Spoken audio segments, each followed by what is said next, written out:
Bonjour et bienvenue dans ce nouvel épisode des bons conseils de Tony et Léon.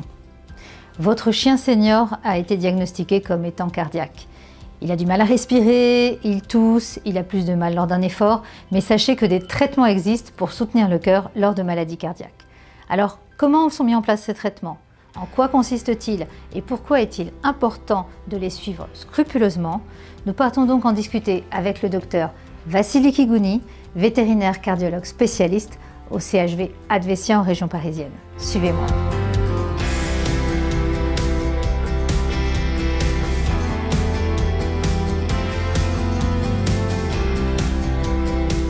Bonjour Vassiliki. Bonjour Valérie. Je te remercie de nous accueillir dans ton service de cardiologie. Alors, je voudrais parler avec toi du traitement de la maladie cardiaque. J'imagine que plus la maladie cardiaque est détectée tôt, meilleures sont les chances de réussite de traitement pour l'animal? Oui, effectivement. On a déjà dit, il y a des stades, différents stades. Donc, en stade asymptomatique, sur certaines pathologies, c'est bien démontré que mettre en place un traitement relativement tôt, ça augmente en fait la période sans symptômes. Et ça, c'est très important parce que je pense que c'est ça le plus important pour les propriétaires, de maintenir l'animal en bonne qualité de vie. Tout à fait. Alors surtout que la maladie cardiaque, comme je t'ai déjà entendu le dire, c'est une maladie évolutive. Tout à fait. Donc, il doit être prise en charge rapidement pour éviter qu'elle évolue justement vers des symptômes où après on ne pourra plus maîtriser le cœur. Ça signifie un traitement à vie finalement de l'animal. Oui, tout à fait. À partir du moment qu'on commence un traitement cardiaque, c'est très très rare qu'on l'arrête. Et au contraire, on ajoute molécule après molécule. Le but étant de garder un minimum de médicaments pour pouvoir avoir des cartouches pour plus tard en fait, hein, quand on en aura vraiment besoin. Tout à fait. Alors, quand l'animal vient te voir, qu'il a consulté, alors souvent dans ton cas tu es vétérinaire spécialiste, donc il a vu déjà son vétérinaire traitant qui a potentiellement détecté un souffle avec au stéthoscope. Quel est l'examen que toi tu mets en place? Est-ce que c'est donc il y a la radiographie thoracique bien sûr, mais pourquoi fait-on une échocardio? Alors, l'échographie cardiaque, ça nous permet de voir l'intérieur du cœur et de voir les petites valves, de voir tous les gros vaisseaux et de mesurer toutes les dimensions au millimètre près. Donc, c'est un examen très spécifique qui nécessite quand même une certaine technicité et donc ne peut pas être fait. Tous les généralistes ne peuvent pas réaliser une échographie cardiaque, c'est très technique. La radiographie, c'est un examen plus simple et c'est aussi complémentaire à l'échographie parce que ça nous permet d'avoir une idée plus générale de la taille du cœur, mais surtout de vérifier qu'il n'y ait pas un début d'œdème pulmonaire. Voilà, parce que l'œdème pulmonaire, ça apparaît quand le cœur a plus de mal à fonctionner, que la pompe cardiaque ne fonctionne pas correctement, et donc là, effectivement, apparaissent des signes d'œdème. L'œdème, en fait, c'est une accumulation d'eau dans les poumons, parce que le cœur n'arrive pas à les drainer correctement. D'abord, on peut entendre un souffle cardiaque. Une radiographie thoracique permet de conforter s'il y a ou pas un problème de dysfonctionnement du cœur. Et c'est là qu'ensuite, on vient voir un vétérinaire qui sait réaliser des échocardiographies pour dire ou non s'il y a un problème de dysfonctionnement et potentiellement quelle maladie cardiaque. Exactement, on va voir de manière précise quelle est la maladie et quelle est la gravité et les conséquences de la maladie au niveau du cœur. D'accord. Et on voit aussi, donc en humaine, on a souvent aussi des cardiologues qui réalisent des ECG. Alors, en quoi le CG peut-il être utile chez un chien, par exemple? Alors, l'ECG, c'est un électrocardiogramme. L'électrocardiogramme, de nos jours, c'est très intéressant lorsqu'on a une arythmie. Donc une arythmie, c'est quoi? C'est que les battements du cœur ne sont pas réguliers.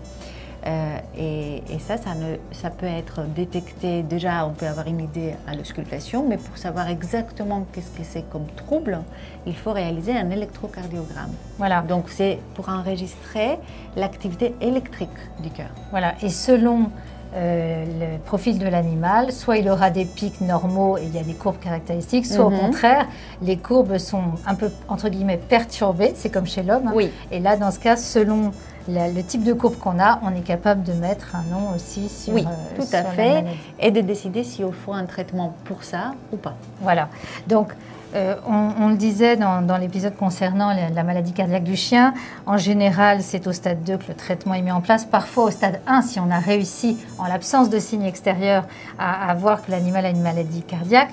Tu conseilles aussi des mesures hygiéniques au propriétaire d'un chien quand tu lui annonces que son animal est cardiaque, j'imagine?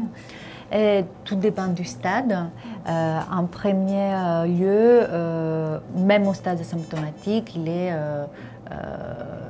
très important de veiller à ce que l'animal ne soit pas obèse. Hein, donc l'obésité, ça peut être un facteur prédisposant qui aggrave les choses. Après, au stade symptomatique, bien évidemment, un animal qui a un édème pulmonaire, il faut qu'on limite son exercice, il faut le sortir pour les stricts minimum. Une fois que la grosse crise est passée, ce que je conseille souvent aux propriétaires, c'est de laisser l'animal à son propre rythme. Il ne faut pas l'inciter à faire des efforts, c'est-à-dire pas trop le stimuler en fait. Oui, voilà, lancer des ballons, tout ça, il faut éviter. Mais par contre, je dis souvent qu'on ne va pas l'enfermer non plus dans une chambre et qu'il ne fasse rien du tout. On peut quand même continuer les balades avec son animal. Elles seront peut-être un peu moins longues qu'avant. Exactement. Mais c'est l'animal, c'est le chien qui donnera son rythme. Si l'animal avant, il faisait une demi-heure de promenade sans être essoufflé, et maintenant on voit qu'au bout d'un quart d'heure, il est essoufflé, il faut diminuer la balade à 10 minutes au lieu d'une demi-heure. Oui, tout à fait. Donc, comme le disait Vassiliki, en fait, l'obésité, ça peut être un facteur aggravant de la maladie cardiaque. Donc, en plus du traitement cardiaque, on peut être amené à avoir un régime alimentaire qui va peut-être être derrière adapté si l'animal est en surpoids, voire obèse. Et ensuite, donc, le traitement, Vassiliki, moi, je voulais te demander quel est l'enjeu du traitement de la maladie cardiaque chez le chien, parce que on sait bien que c'est un traitement qui va évoluer au cours du temps, parce que cette maladie est évolutive. En quelques mots, quelles sont les grandes classes de médicaments qu'on retrouve dans un traitement de maladie cardiaque? Il y a plusieurs médicaments. Les plus importants à retenir, c'est qu'il y a des médicaments pour diminuer la volémie, donc ce qu'on appelle des diurétiques. Ce sont des médicaments qui font que l'animal va faire plus souvent, uriner plus souvent. À côté, on a ce qu'on appelle des vasodilatateurs, en fait, qui sont des médicaments qui diminuent la charge du cœur. Et enfin, on a des médicaments qui vont travailler sur la pompe, sur le myocarde, donc pour essayer de forcer un peu ces muscles qui a du mal à travailler correctement. Ce qu'on appelle les cardiotoniques, j'imagine. Les inotropes. Ou les inotropes. De façon plus ça technique. Dépend. Voilà. D'accord. Après, il s'agit de comprimés la plupart du temps. Et c'est indispensable qu'on les donne comme conseillé par les vétérinaires sur l'ordonnance. Voilà. Donc, comme je le disais à l'instant, c'est un traitement qui va potentiellement pouvoir évoluer selon la façon dont l'animal arrive, et le cœur de l'animal arrive à compenser la maladie avec le traitement. Toi, à quelle fréquence conseilles-tu aux propriétaires de revenir, en moyenne, te revoir en consultation quand un animal a une maladie cardiaque? Tout dépend du stade. Au stade asymptomatique, souvent on fait un contrôle une fois par an. À partir du moment qu'on a les premiers signes cliniques, peut-être on va le voir une première fois et puis dans le mois une deuxième fois afin de stabiliser les traitements. Après, ça va être tous les 6 mois. Et puis pour un animal qui est passé au stade vraiment assez aggravé, là on peut être amené à le voir tous les mois ou tous les 3 mois. Alors on entend souvent des propriétaires de chiens comme de chats parfois aussi qui nous disent le traitement est difficile à prendre pour mon animal et qui décident du jour au lendemain d'arrêter le traitement pour le cœur de leur animal. Comment tu les alertes là-dessus? Parce que c'est un traitement qui ne peut pas s'arrêter du jour au lendemain, ça risque d'aggraver l'état de l'animal.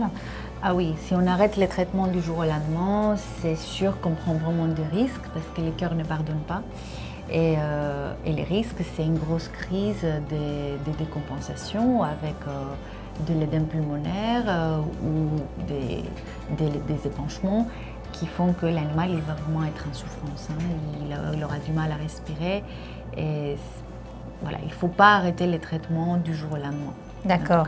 Et s'il y a des médicaments, si des fois les ordonnances sont quand même assez longues et que c'est assez lourd comme traitement, il faut prendre conseil auprès du vétérinaire pour savoir qu'est-ce qu'on peut arrêter et comment arrêter de tout ce que l'animal prend. Ouais. Et j'ai une ultime question, parce que je sais que tu avais fait un petit mémo là-dessus pour les propriétaires. Quelle astuce tu donnerais aux propriétaires pour pouvoir voir de la maison, si jamais, son animal, justement, avait un cœur qui ne maîtrisait plus sa maladie, donc ce qu'on appelle la décompensation cardiaque. Un petit truc et astuce pour... Alors maintenant, ce qui était montré comme étant le plus efficace pour surveiller son animal, c'est la prise de la fréquence respiratoire à la maison quand l'animal dort. Donc on mesure quelle est la fréquence respiratoire, donc combien de fois son ventre bouge sur une minute. Et on sait qu'il y a un certain seuil à partir duquel on doit commencer à s'inquiéter. D'accord. Et le seuil, grosso modo, c'est grosso modo, en fait, un animal qui a déjà fait une décompensation, mais qui est maintenant équilibré, il doit rester en dessous de 30 respirations par minute.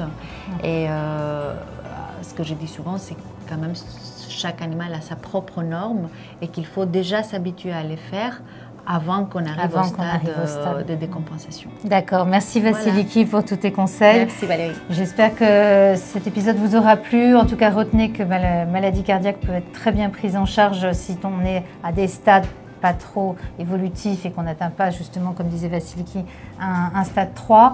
Surtout, faites attention de bien donner de manière régulière le traitement prescrit par votre vétérinaire. Ne l'arrêtez pas du jour au lendemain. Et sur ce, prenez bien soin de vos animaux, passez du bon temps avec eux. À bientôt. Au revoir.